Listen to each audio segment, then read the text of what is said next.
కొత్త వెహికల్స్ తీసుకొని వచ్చి ప్రతి మండలానికి పంపించిన కార్యక్రమం మందైతే ఇప్పుడు ఆ వెహికల్స్ అన్నీ కూడా పడకేసినాయి. తెలుగుదేశం పార్టీకి సంబంధించిన డాక్టర్ల వింగ్ హెడ్ అంటే ఎవడో కేవలం 5 కోట్ల రూపాయలు కూడా లేనోడు 104, 108 వాహనాల కాంట్రాక్ట్ ఇచ్చినారు. పూర్తిగా బండ్లన్నీ పడుకున్నాయి, స్కాములు చేసినారు. పూర్తిగా బండ్లు రాక ఈరోజు 104, 108 ఫోన్ చేస్తే 2 గంటల తర్వాత వస్తామని చెప్తున్నారు. 108కి ఫోన్ చేస్తే ఆరోగ్యశ్రీ అన్నది పూర్తిగా పడకేసింది. వైద్యం అన్నది పేదవాడికి అందకుండా పోయే పరిస్థితిలోకి వచ్చింది. గవర్నమెంట్ ల్యాండ్, గవర్నమెంట్ బిల్డింగులు, పనిచేసే స్టాఫ్ గవర్నమెంట్ స్టాఫ్, జీతాలు ఇచ్చేది గవర్నమెంటు, స్కాములు చేస్తూ ప్రైవేట్ వాళ్ళకి ఇస్తున్నాడు. ఉట్టి జీతాలకే ఆ మెడికల్ కాలేజీలలో సంవత్సరానికి నెలకు 5 కోట్ల రూపాయలు ఒక్కొక్క కాలేజీలో అవుతుంది. సంవత్సరానికి 60 కోట్లు, 2 ఏళ్లకు 120 కోట్లు గవర్నమెంట్ మెడికల్ కాలేజు ప్రైవేట్ వాళ్ళకి ఇచ్చి చంద్రబాబు నాయుడు 120 కోట్లు వాళ్ళకి ఎన్నికిస్తాడంట. ఇది ఎక్కడైనా మీరు విన్నారా? గవర్నమెంట్ది ల్యాండ్, గవర్నమెంట్ది బిల్డింగులు, గవర్నమెంట్ స్టాఫు, జీతాలు ఇచ్చేది గవర్నమెంటు, నడిపేదేమో ప్రైవేటు, లాభాలేమో ప్రైవేటు కంట. ఇట్లాంటి దారుణమైన స్కాములు చేస్తే మేము అధికారంలోకి వచ్చినాక 2 నెలల్లో బొక్కలు వేస్తానని చెప్పిన.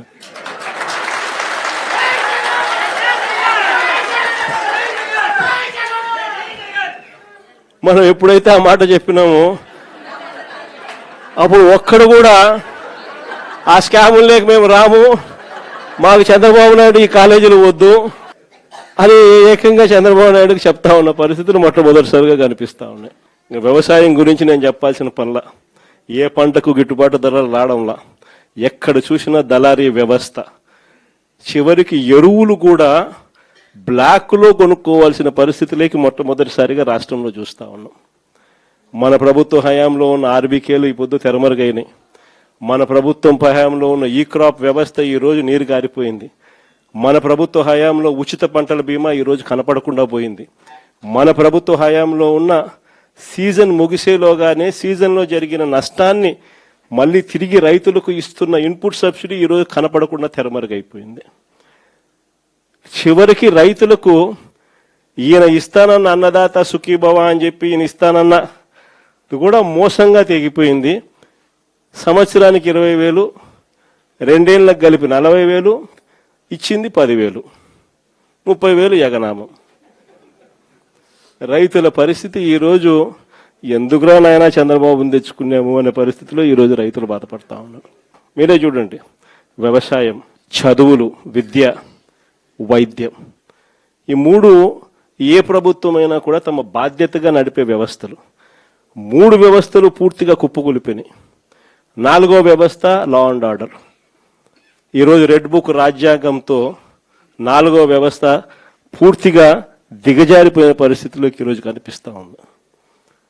మరి ప్రభుత్వంలో ఈయన ఉండేది ఎందుకు? ఈయన ముఖ్యమంత్రిగా పరిపాలన చేస్తూ ఉన్నాడు? అందరికీ అన్ని ప్రైవేట్ ప్రైవేట్ ప్రైవేట్ ప్రైవేట్ అనేసరికి ఆ ముఖ్యమంత్రి కుర్చీ కూడా ప్రైవేట్కి ఇచ్చేయచ్చు కదా.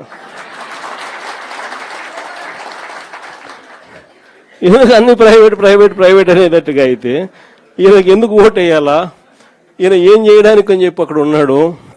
ఇలాంటి పరిస్థితుల్లో ఎవరైనా ప్రజలు ప్రశ్నిస్తే చంద్రబాబు నాయుడు గారికి అసహనం, వాళ్ళ మీద కేసులు పెట్టడము, వాళ్ళ మీద తనకున్న కోపాన్ని చూపించడము, ఇవన్నీ కూడా జరుగుతూ ఉన్నాయి. ఇలాంటి పరిస్థితుల మధ్య నిజంగా వైఎస్ఆర్ కాంగ్రెస్ పార్టీ ప్రజలకు తోడుగా నిలబడే కార్యక్రమం చేస్తూ ఉంది. ప్రజలకు ఏ కష్టం వచ్చినా, అక్క చెల్లెమ్మలకు ఏ కష్టం వచ్చినా, రైతన్నలకు ఏ కష్టం వచ్చినా, పిల్లలకు ఏ కష్టం వచ్చినా కూడా వాళ్ళందరి తరపున జెండా పట్టుకుని పోరాటం చేస్తూ ఉన్న పార్టీ ఒక్క వైఎస్ఆర్ కాంగ్రెస్ పార్టీ మాత్రమే. మిమ్మల్ని అందరినీ కూడా ప్రోత్సహిస్తూ జేపీకి కూడా మీ అందరి సహాయ సహకారాలు కావాలి. అందుకనే జేపీని కూడా తీసుకొని వచ్చి బాధ్యతలు అప్పచెప్పినాం. జేపీకి కూడా మనలోని ప్రతి కార్యకర్త కూడా జేపీని కూడా మన సొంత కుటుంబ సభ్యునిగా భావిస్తూ మనం అందరం కూడా తోడ్పాటిస్తేనే తాను కూడా గట్టిగా నిలదొక్కుతుంది.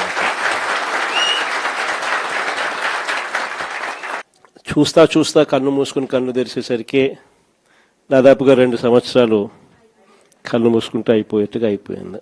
మొత్తానికి 5 బడ్జెట్లు ప్రవేశపెట్టే అవకాశం రాష్ట్ర ప్రభుత్వానికి ఉంటుంది. అందులో 2 అయిపోయినాయి. 3వది ఇప్పుడు ఫిబ్రవరి చివరిలోనో మార్చిలోనో 3వ బడ్జెట్ ప్రవేశపెడతారు. దాని తర్వాత ఇంకా మిగిలిండేది 2. ఇక్కడ నుంచి ఒక 3 సంవత్సరాలు. ఆ 3 సంవత్సరాల్లో 1.5 సంవత్సరం పోతే దాని తర్వాత నా పాదయాత్ర కూడా స్టార్ట్ అయిపోతుంది.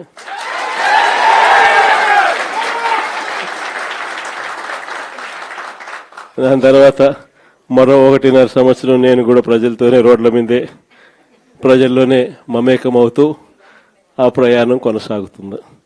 ఇది మరీ ముఖ్యంగా ఎందుకు చెప్పాల్సి వస్తూ ఉంది అంటే ఈరోజు పరిపాలన చాలా అంటే చాలా అన్యాయంగా జరుగుతూ ఉంది.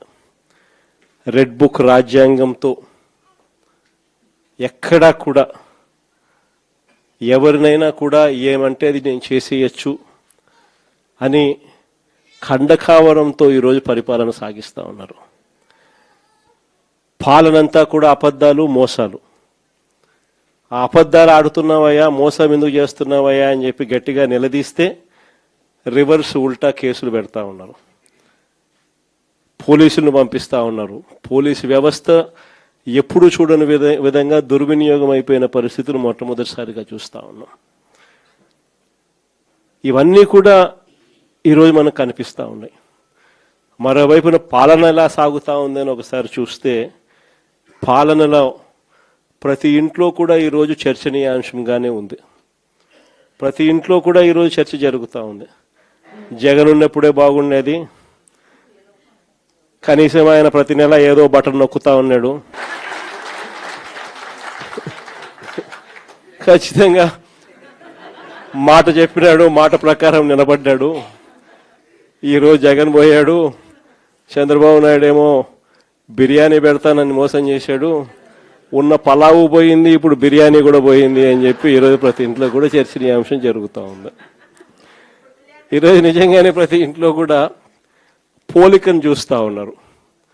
ఆ రోజు ఇదే రాష్ట్రం, ఇదే బడ్జెట్, ఇదే పరిస్థితుల్లో అప్పుడు ఇంకా దారుణమైన పరిస్థితులు, కోవిడ్ వచ్చి 2 సంవత్సరాలు అతి దారుణమైన పరిస్థితులు ఉన్నప్పటికీ కూడా ఎప్పుడూ కూడా ప్రభుత్వ కష్టాలను ఎప్పుడూ ప్రజలకు చూపించి ఎప్పుడూ కూడా పథకాలను ఎగరగొట్టాలి అని చెప్పి ఏ రోజు మన ప్రభుత్వం ఎప్పుడు ఆలోచన చేయలే. మన కష్టాలు ఎన్నున్నా కూడా ముఖంలో చిక్కటి చిరునవ్వే మెయింటైన్ చేశాం. ప్రజలకు మాత్రం చెప్పిన ప్రతి మంచి కూడా చేసి చూపించిన ప్రభుత్వం మనది. కానీ ఎప్పుడైతే మనం ఓడిపోయినామో, ఎప్పుడైతే చంద్రబాబు నాయుడు గారి పాలన ప్రజలు మళ్ళీ తిరిగి చూశారో అప్పుడు తేడా కనిపిస్తూ ఉంది. జగన్ వల్ల మంచి జరిగింది, జగన్ ఎలా చేయగలిగినాడు, చంద్రబాబు నాయుడు ఎందుకు చేయలేకపోతా ఉన్నాడు, చంద్రబాబు నాయుడు అంత అబద్ధాలోడు, మోసం చేసేవాడు ప్రపంచ చరిత్రలో ఎవడు ఉండడు అని కూడా చెప్తా ఉన్నారు. ఒకవైపున ఉన్న పథకాలన్నీ రద్దయిపోయాయి, మరోవైపున ఈయన చెప్పిన సూపర్ 6లు, సూపర్ 7లు అన్నీ మోసాల కింద తేలిపోయాయి. ఇంకొక అడుగు చూస్తే వ్యవస్థలన్నీ కూడా పూర్తిగా నీరు గారిపోయినాయి, నిర్వీర్యం అయిపోయినాయి. ఆశ్చర్యం కలిగించే విధంగా స్కూళ్ళు అయితే కలకలలాడుతూ ఉన్నాయి. మన ప్రభుత్వంలో మొట్టమొదటిసారిగా స్కూల్ రూపురేఖలు మారాయి. దశాబ్దాలుగా ఎవడు కూడా పట్టించుకునే పరిస్థితి నుంచి స్కూళ్ళ రూపురేఖలు మారి ప్రైవేట్ వాళ్ళు కూడా గవర్నమెంట్ స్కూళ్ళతో పోటీ పడే పరిస్థితి ఎప్పుడు వచ్చింది అని అంటే అది కేవలం మన 5 సంవత్సరాల పరిపాలనలో మాత్రమే జరిగింది.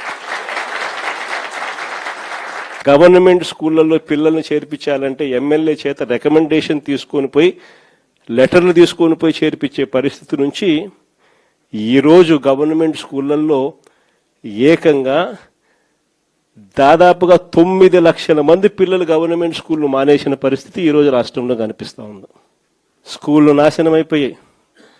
పెద్ద చదువులు చదువుతూ ఉన్న పిల్లలు ఫీజు రీయింబర్స్మెంట్ లేక 8 క్వార్టర్స్, జనవరి, ఫిబ్రవరి, మార్చికి సంబంధించిన క్వార్టర్ మామూలుగా ఏప్రిల్లో వెరిఫై చేసి మేలో ఫీజు రీయింబర్స్మెంట్ ఇచ్చేసేయాలి.